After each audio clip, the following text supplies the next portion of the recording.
Good evening. Welcome to this very special broadcast here on WION on the forgotten war of 1971. I am Sana Khan.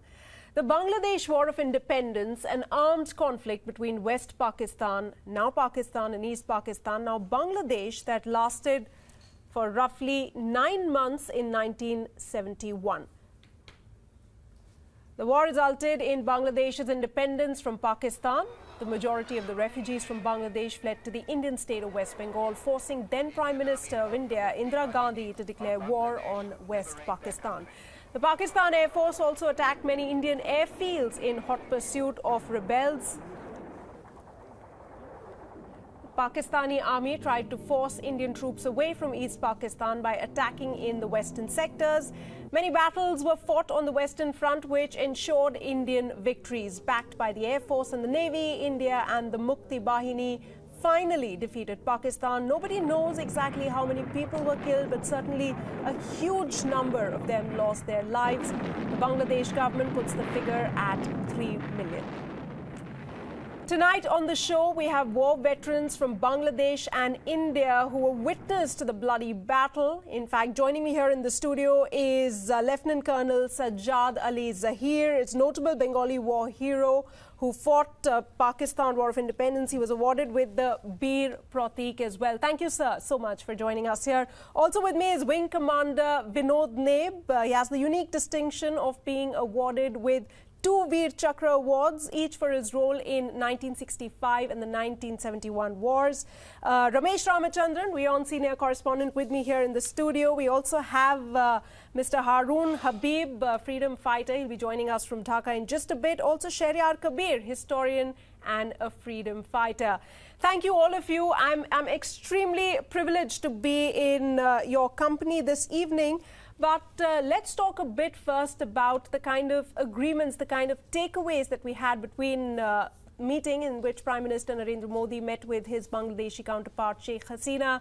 The two sides inked 22 pacts in various key sectors, including a civil nuclear agreement and 2 MOUs on defense cooperation. India extended a credit line of $4.5 billion for implementation of projects in Bangladesh. Prime Minister Modi held extensive discussions with Sheikh Hasina, the Prime Minister of Bangladesh, and finding out ways to strengthen the strategic partnership between the two countries. Announcing of that additional line of credit, $500 million to Bangladesh for military supplies was there as well. The Prime Minister of India said it will be driven by the requirement of the country. However, the much delayed pact on the Teesta River water sharing remained elusive, admitting that the pact was important for India-Bangladesh ties. The Indian Prime Minister assured of the country's commitment to this issue. Let's listen into some of the key sound bites from that meeting.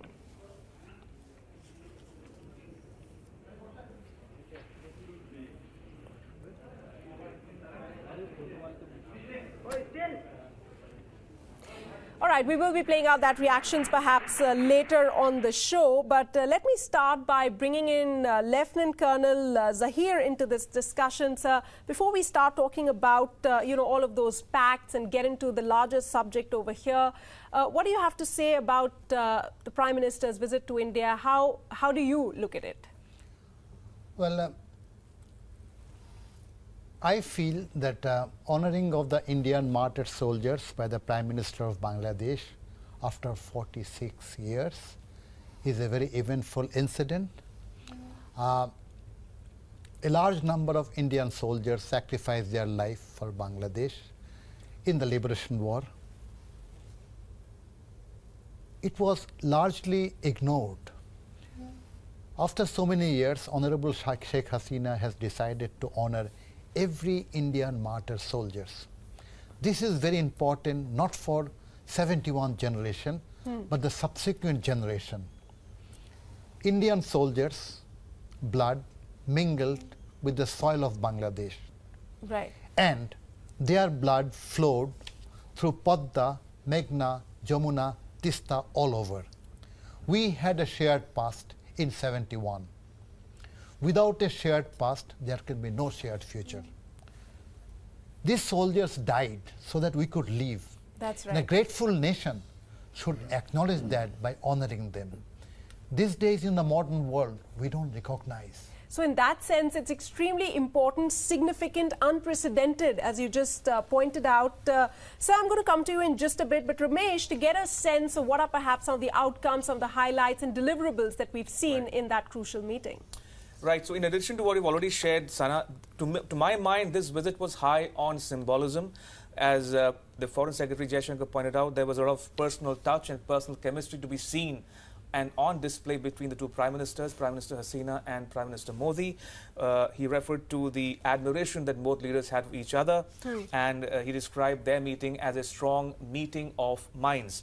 Now, that said, the key takeaways or deliverables from the visit, to my mind, were the Defence Cooperation Agreement, which took a long time coming, but finally it's been signed and inked, and it will sort of focus on the supply of military hardware and technologies and training from India to Bangladesh. Right. We also saw discussion on counter-terrorism, defence cooperation, nuclear energy between India and Bangladesh in response to Bangladesh's agreement with Russia for setting up nuclear power plants in Bangladesh. We also saw agreements on connectivity, on bus services, on train services. So all in all, it was a very comprehensive revisiting of the relationship, and 22 agreements were signed, as you pointed out. Wing Commander Nabe, you know, a lot is being talked about these pacts, but a lot is also being said about the Teesta water treaty issue, and a lot is being said about the defence cooperation as well. But is it correct to see it in such a narrow prism, or is it would that be correct to say that, you know, there was so much symbolism, so much moving forward as far as Sheikh Hasina and the Indian Prime Minister? That being said, India and Bangladesh have moved forward, don't you think? Oh yes, tremendously. I must say, firstly, you must understand the federal structure of the country. And Bangladesh being just the border sharing with our area of Bangladesh, Bengal. It matters. If the river is flowing through that area, she has the control, and a lot of consent has to be got from that side. Right. Now, political thing I will not like to touch. I mean, we are basically 40s political. We don't get into that area at all. Right. So this seems to be more part of that. So I think they would be better placed to answer your real need. All right. I'll come to you for other questions. There are obviously lots to be talked about and so little time. Mr. Shehryar Kabir, historian and freedom fighter, is also live with us at this point. Mr. Kabir, thanks so much for joining us. Let me start by asking you, what are the takeaways as far as this visit is concerned? Sentiments about the contribution, let's begin with that, of the Indian soldiers who join hands with Bangladesh in the fight for liberation of your country. Indeed, it was an excellent initiative, but this initiative was taken much earlier, you know, when present government assumed power in 2009. At that time, the parliament had decided to honor those foreign nationals, including Indians, for their outstanding contribution to the liberation war of Bangladesh. And at that time, there was a national committee headed by the foreign minister, and I was also a member of that committee. And at that time, we prepared a list of 600 plus whom we recognized as for their contribution, outstanding contribution to the liberation war of Bangladesh. And top of the list, the name was Mrs. Indira Gandhi, the then Prime Minister of India. And at that time, when Sonia Gandhi visited Bangladesh, Bangladesh government arranged a special occasion to confer this award to Mrs. Gandhi that was received by Sonia Gandhi. And government also decided that this is the highest national award of Bangladesh, and this particular award will never be repeated for any other person. That was exclusively done for Mrs. Gandhi at that time. And even at that time, you know, out of that 600, there were members of Indian Armed Forces as well. So far I remember Lance Naik Albert Ekka, who was conferred by the Indian Army with the Paramveer Chakra, right, who fought the liberation war and who faced Pakistan Army frontal. He was killed in a frontal war, and Bangladesh government also honored him. I visited his families in Ranchi, in a very remote village of, you know, Ranchi. So there are a number of, you know, members from the Indian Armed Forces who have been awarded, but now the government has decided to honor all those individuals, that is nearly 1,700 the members of Indian Armed Forces. Right. Right, Mr. Kabir, do stay with me. I'm going to come back to you in just a bit, but it's crucial for us to play out these visuals from earlier in the day when the two leaders, that is Indian Prime Minister Narendra Modi and his Bangladeshi counterpart, they paid respect to the martyrs of the 1971 war at the Manik Shah Center in Delhi. That special function was also attended by senior officers of from the Indian and Bangladesh Army, Lance Nayak Albert Eka, Major A.S. Gehlot, Subedar Milket Singh, Nayak Sugan Singh and Lance Nayak Mohini Ranjan Chakrabarti were among the martyrs honoured on that occasion. The two leaders paid glowing tributes to the soldiers who fought the war. Both the countries will also jointly produce a documentary, according to reports, on the 1971 War of Liberation.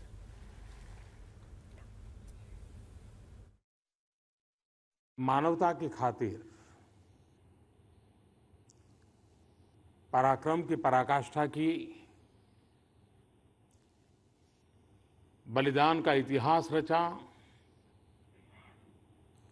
उन परिवारजनों को आज बांग्लादेश सरकार की तरफ से, प्रधानमंत्री जी की तरफ से सम्मानित किया जा रहा है।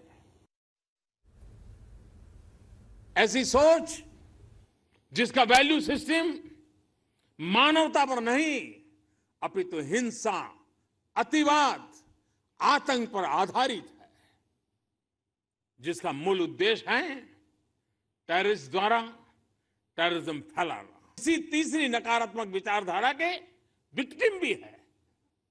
साथियों, हमारी हार्दिक अभिलाषा है कि क्षेत्र के सभी देशों के सिटीजन्स सफलता और समृद्धि की ओर बढ़ें।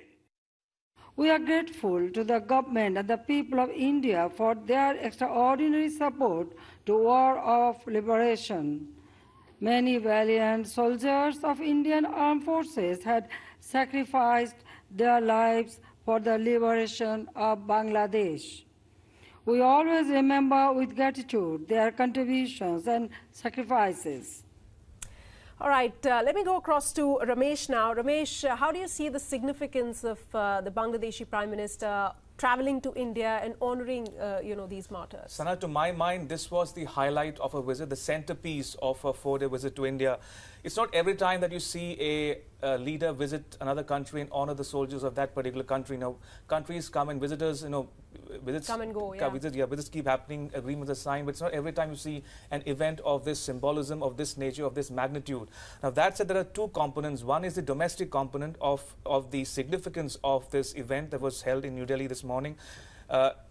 Given the fact that ever since 2009, she's sought to institute the War Crimes Tribunal.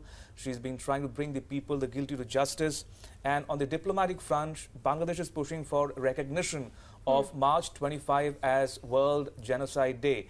So there are different layers of the importance attached to this event. That said, the Prime Minister also made it a point to reciprocate by talking about scholarships for the Mukti leaders in Bangladesh, about visas, liberalized visas and healthcare facilities for them. So reciprocal arrangements on both sides, and the magnitude of importance attached to this was not lost on anyone. Right. Lieutenant Colonel Zahir, let me come to you and then I'll come to you, Wing Commander Naib. But, December 1971, we remember, I wasn't even born then, but that perhaps is something that we do talk about when we talk about the liberation war, not just because Bangladesh achieved their liberation on that day, but also the fighting, the months of it that went through, which achieved the liberation for Bangladesh. Give us some of the memories that really stand out for you from that time. Well, India has tremendous contribution in 1971. One of the things that really touches my heart is that 98,99,305 refugees crossed over to India, living in 826 camps. At that time, not only Indian government, but the common people, volunteers, villagers, they helped them to survive. That was a tremendous people-to-people cooperation. Remember, Tripura had hardly 14 lakhs people. More than 15 lakhs people from Bangladesh went. They are accommodated with open arms.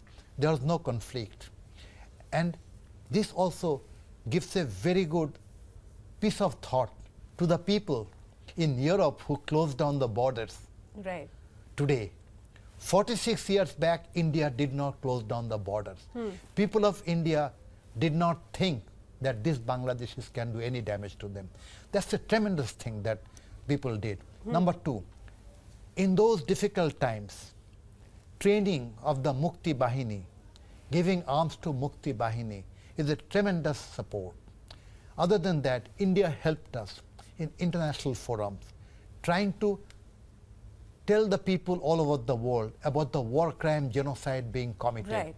The world opinion was swung by the help of the Indian government. So every front that you look forward to, you will find a lot of cooperation. Right. Tremendous support and cooperation. And if we could do that in 71, why can't we do the same cooperation today also? That's it, my question. Absolutely. Wing Commander Vinod Neb, what goes through your mind when you think about the 1971 war? Oh, the point here is, for a soldier, is the war which you're going to get into, you have to win it. Just single motive. Right.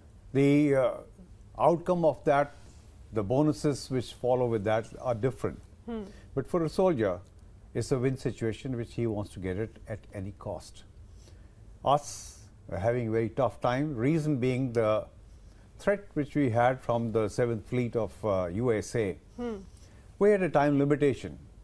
And as from the Air Force side, I can tell you that we had the supreme task ahead of us to get the air superiority in matter of no time, which we did in less than 48 hours. It's a great achievement. Of course, the threat wasn't so great for us also at the same time, because they had only one squadron F-86. So we were able to achieve it, and we maintained it.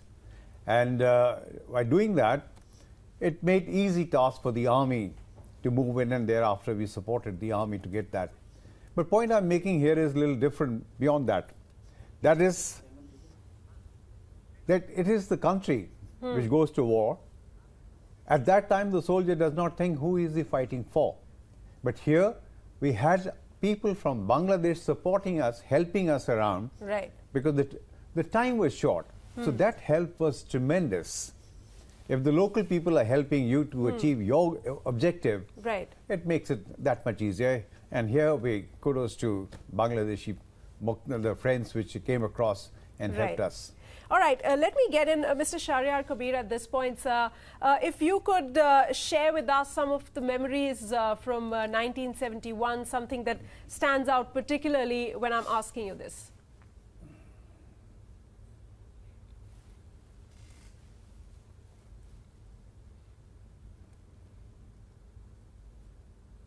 Mr. Shahryar Kabir, if you can hear me.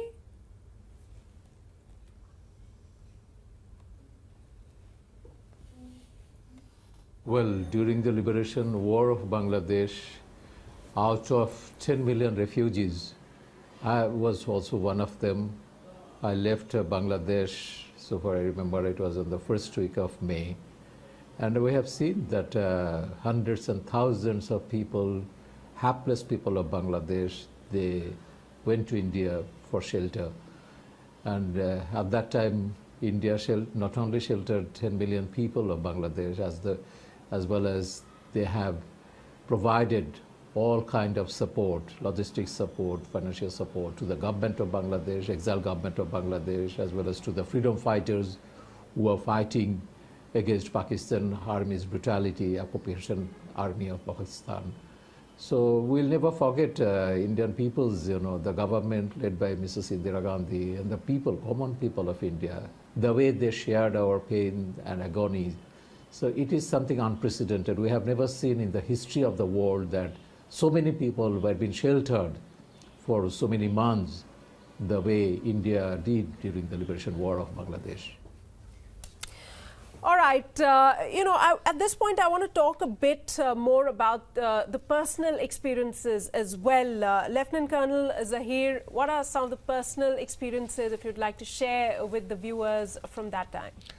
Well, I was a member of Pakistan's 14th Para Brigade in Sialkot and escaped from Pakistan after knowing about the atrocities to India and came and joined the Mukti Bahini. And I was very impressed the way Indian soldiers were training our soldiers, giving us logistic supports. But India at that time couldn't openly go for the war.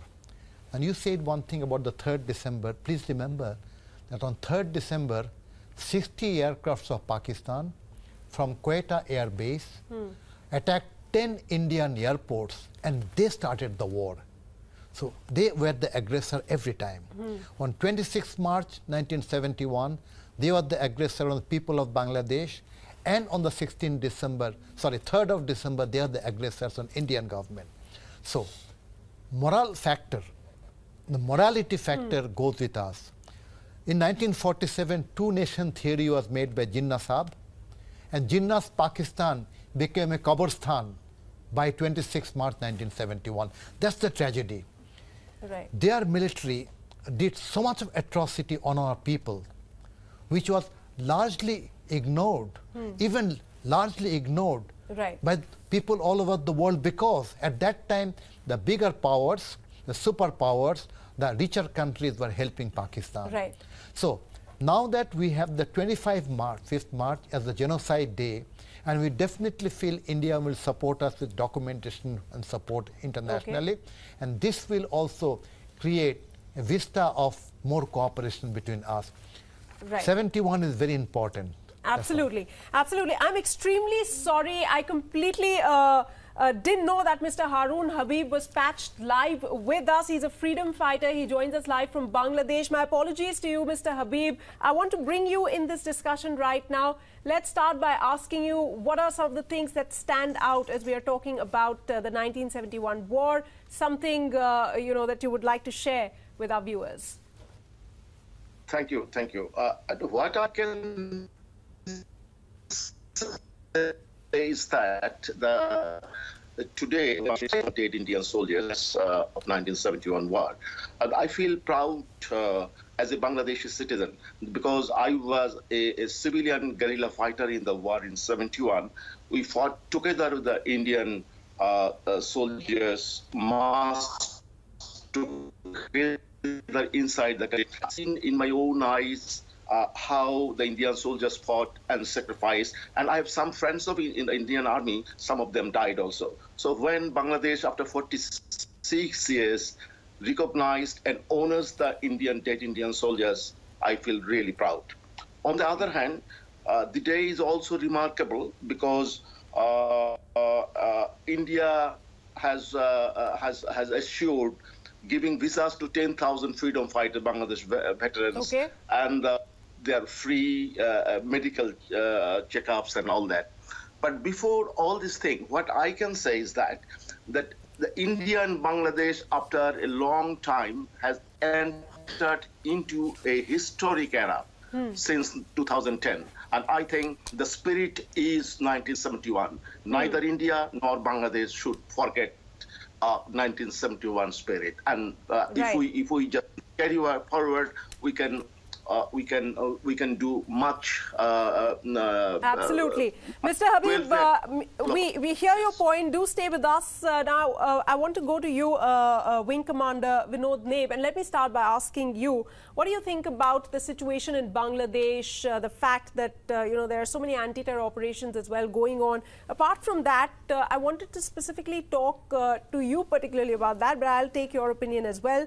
What about the war crime tribunals in Bangladesh? We keep hearing about them. Will they bring closure? You've been associated with the war. What do you think that really means in terms of the war? Truly speaking, those 93,000 POWs should have been handed over to Bangladesh, in my opinion. It's my very personal opinion, because they carried out the genocide on the people of, which is now Bangladesh. Yeah. So they need to be treated by their law. But unfortunately, that didn't happen. Right. Very sad, but never mind. And the very sad part is that we have given 93,000. At the same time, we didn't even claim our 54. Which we are still there. That is the sad story with me personally. But at the same time, there is, as a soldier, I could say that as a fighter pilot, that the great was achieved personally and by the squadron and Air Force as such. Right. The fight which we had this 13 days, I call it, and the total period which we lost is fantastic, phenomenal. This cannot be repeated. Right. It's so important for us, but we need to celebrate this also, our achievement which we have got. So hopefully... Lieutenant Colonel Zahir, what do you have to say as far as the war crime tribunals are concerned? Do you think they'll bring closure to the people connected with the war, the veterans, the families of those who lost their loved ones? I agree with Commander Nev that the 93,000 prisoners, and many of them are war criminals. Bangladesh had given the list also.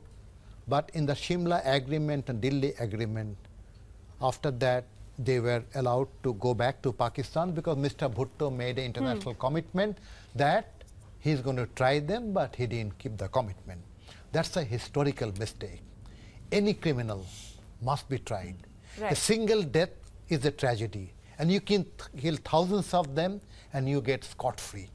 And one thing more we must remember, that in Bangladesh, these Pakistanis had many collaborators who did a lot of atrocity. And our government is now holding the International War Crime Tribunal. Right. These people are being held up and they are facing justice. Now, they can have all the process of justice. They can appeal against that. They can go to the High Court and Supreme Court and all that. But the trials are going on. This has to be done because total impunity cannot be given. Right. In Pakistan, they give total impunity to many crimes. But look at their condition today. Right. Bangladesh should try anybody who did war crime, and the citizens of Bangladesh raised their voice in favor of war crime, and that's the reason the present government has started the trial. Although the people who are powerful, they are trying to make a lot of activities and destructive activities. Right. Still the trials are going on. Let me take this one question to Mr. Kabir as well. Sir, 46 years have passed since the war. Bangladesh has tried a number of people who are convicted of war crimes or for collaborating with the Pakistani forces in the genocide. Do you feel that Bangladesh in that sense has achieved its sovereignty, or are there still elements, according to you, that you think who are perhaps conspiring against the country? The irony of the history of Bangladesh is that the 3 million people sacrificed for a secular democratic country.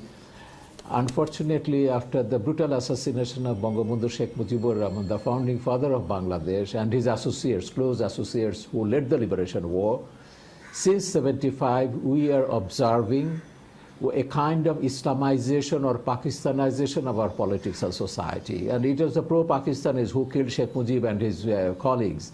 And since then, that everything related with the freedom struggle, liberation war, that is the constitution, the 4 basic principles were changed, that we had secular democracy. It was a secular democracy, but secularism was removed from the constitution. Bengali nationalism was removed from the constitution.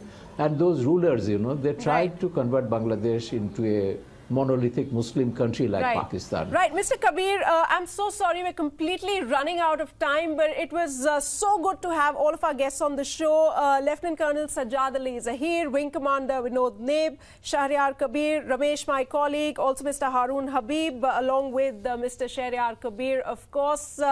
Like Lieutenant Colonel Zahir put it a short while ago, that without a shared past, there cannot be a shared future. And that perhaps is the biggest takeaway from these events that we're seeing as far as the Prime Minister's visit to India is concerned. We're wrapping up this show. Once again, I'd like to thank all my guests, leaving you with these moving images from the Liberation War. Good night.